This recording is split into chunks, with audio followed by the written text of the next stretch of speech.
उनले भनेका थिए नथिङ इज इम्पोसिबल र उनले त्यो साबित पनि गरेर देखाए। जुन काम गर्नलाई अरूलाई 8 वर्ष लाग्थ्यो उनले 6 महिना 6 दिनमा गरेर देखाए। साथीहरू, यो नेपालको गर्वको कथा हो। यो निम्स दाइको कथा हो। एउटा गरिब मगर परिवारको छोरा म्याग्दीको दाना गाउँबाट जसले सपना देखे संसारका सबैभन्दा अग्ला हिमालहरू चढ्ने। साथीहरूले भने यो असम्भव छ, तर निम्स दाइले भने नथिङ इज इम्पोसिबल।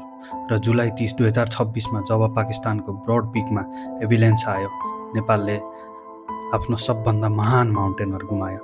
साथीहरू, आउनुहोस् आज उनको अविश्वसनीय जीवनको कथा सुनौँ। नमस्कार साथीहरू, स्वागत छ हाम्रो च्यानलमा। आजको कथा कुनै क्राइमको होइन। आजको कथा एउटा यस्तो मान्छेको हो जसले सम्पूर्ण संसारलाई देखाइदियो नेपाली भनेको को हो, नेपालीले के गर्न सक्छ।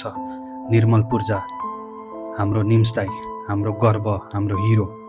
जुलाई 25, 1983 नेपालको म्याग्दी डिस्ट्रिक्टको दाना भन्ने सानो गाउँमा एउटा बच्चा जन्मियो, निर्मल पूर्जा। उनको परिवार मगर थियो। बाबु ब्रिटिस गोर्खा आर्मीमा थिए, आमा किसान। 4 वर्षको उमेरमा उनको परिवार चितवन सरे। गाउँमा हुर्किँदा उनले टाढा टाढा हिमालहरू देखेका थिए।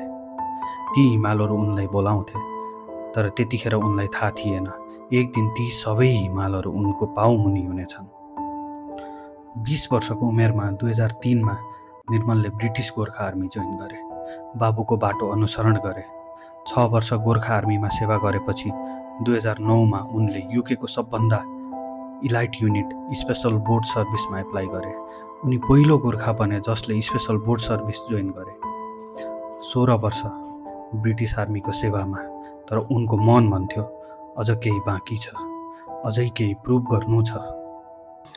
2019मा निर्मलले आर्मी छोडे र घोषणा गरे, म संसारका सबै 14वटा 8000 मिटरभन्दा माथिका हिमालहरू 7 महिनाभित्र चढ्नेछु।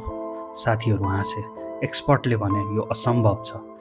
त्यतिखेरसम्मको रेकर्ड थियो लगभग 8 वर्ष। रिनोल्ड म्यासनरले पहिलो पटक सबै 14 पिक्स समिट गर्दा 1970 देखि 1987सम्म 16 वर्ष लागेको थियो। निम्सले त्यो रेकर्ड 7 महिनामा तोड्ने प्लान गरे। उनले यो च्यालेन्जको नाम दिए project possible. April 2019 project possible सुरु भयो। फेज 1मा सबै हिमालहरू नेपालका थिए। अन्नपूर्ण, धौलागिरी, कञ्चनजङ्घा, एभरेस्ट, मकालु र लोटसे सबै नेपालमा। फेज 2मा थिए पाकिस्तान, नाङ्गा पर्वत, गोसेरब्रुम 1, गोसेरब्रुम 2, ब्रोड पिक र केटु। फेज 3मा थिए नेपाल र तिब्बतका हिमालहरू, मनास्लु, चोयो, सिसापाङ्गा। हरेक हिमाल एकपछि अर्को, हरेक समिट नेपालको झन्डा।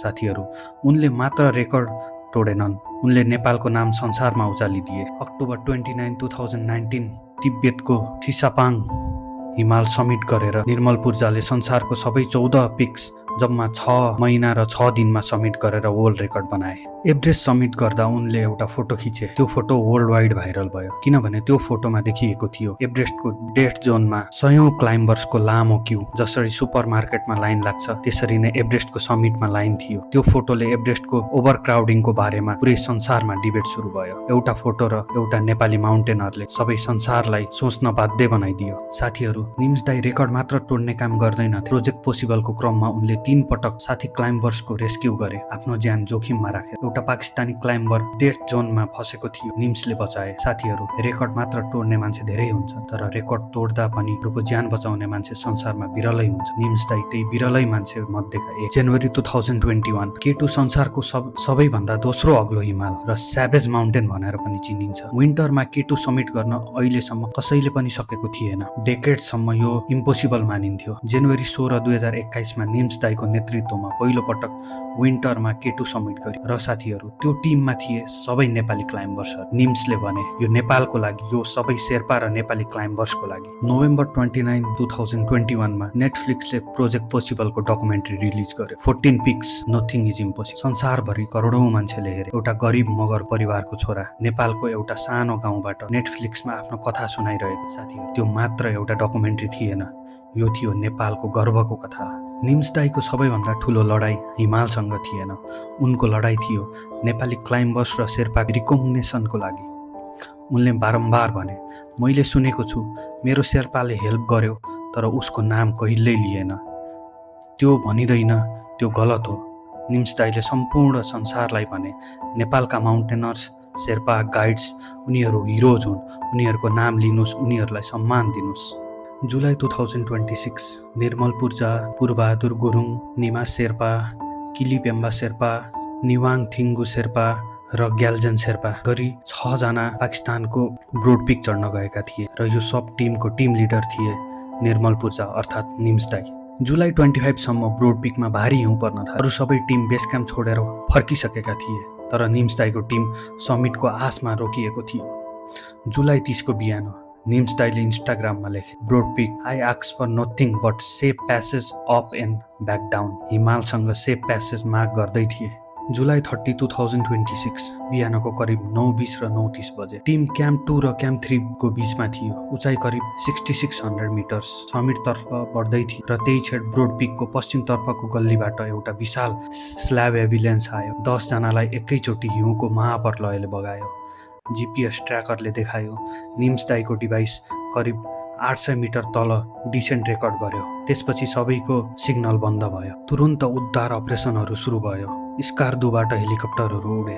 पाकिस्तानका अनुभवी पर्वतारोही सिरबाज खान र शेरजाद करिम खटाइए। नेपाली पर्वतारोही मिङ्गाजी र मिङ्गाजी डेभिड पनि उद्धारमा लागे तर मौसम दुश्मन बन्यो।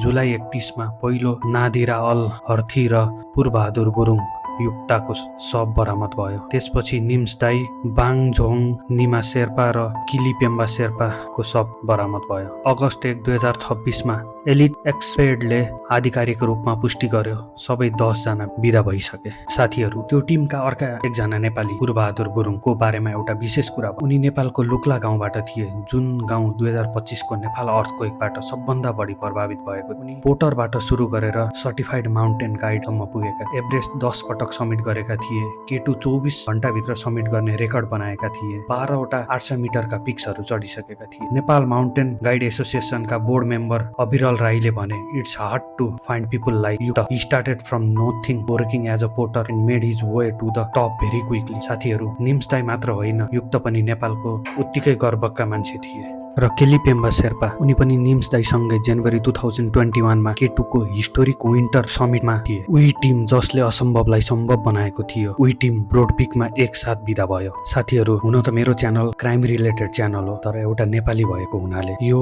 टाइममा एउटा भिडियो नबनाइकन बस्नै सकिनँ र अरू यस्तै इन्ट्रेस्टिङ कहानीहरू र मोर धेरै चाहिँ क्राइम रिलेटेड कहानीहरू सुन्न चाहनुहुन्छ यो च्यानललाई सब्स्क्राइब गरेर बेल आइकनमा क्लिक गर्नुहोला र यो कथा सबै नेपालीलाई सेयर गर्नु होला। यो नेपालको वीरको कथा हो र सबै नेपालीहरूले थाहा पाउनुपर्छ। त्यही भएर यो कथा सबै नेपालीहरूसम्म पुर्याउन सेयर गरिदिनु होला।